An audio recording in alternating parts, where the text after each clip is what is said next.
पंतप्रधान नरेंद्र मोदी यांच्या वाढदिवसानिमित्त राज्यात स्वच्छता अभियान. पंतप्रधान नरेंद्र मोदी यांच्या वाढदिवसानिमित्त राज्यातील 750 गावांमध्ये स्वच्छता अभियान राबवलं जाणार आहे. मंत्री मंगल प्रभात लोढा यांच्या हस्ते उद्घाटन होणार आहे.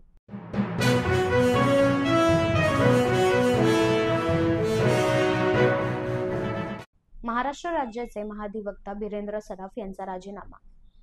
16 सप्टेंबर रोजी मंत्रिमंडळाची बैठक पार पडली. या दरम्यान मुख्यमंत्री देवेंद्र फडणवीस यांनी महाराष्ट्र राज्याचे महाधिवक्ता बिरेंद्र सराफ यांच्या राजीनाम्याची माहिती दिली. त्यांच्या अचानक राजीनाम्याच्या बातमीने राजकीय वर्तुळात प्रतिक्रिया उमटत आहे.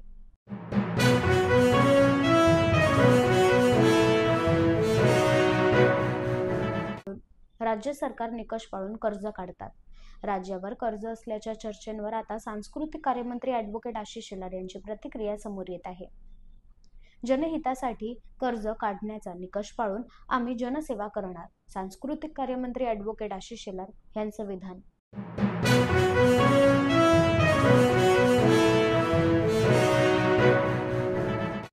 राज्याला कर्जबाजारी करण्याचा सरकारचा कारभार आणि त्यामुळे राज्याच्या आर्थिक धोरणांवर प्रश्नचिन्ह निर्माण होत आहे.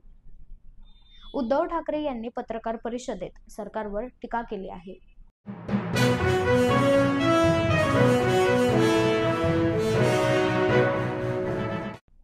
राज्याला कर्जबाजारी करण्याचा प्रयत्न, नाना पटोले यांचा आरोप.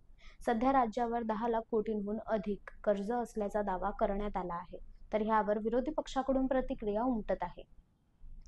राज्याला बुडवण्यात महायुतीचा मोठा वाटा आहे, असा दावा नाना पटोले यांनी केला आहे.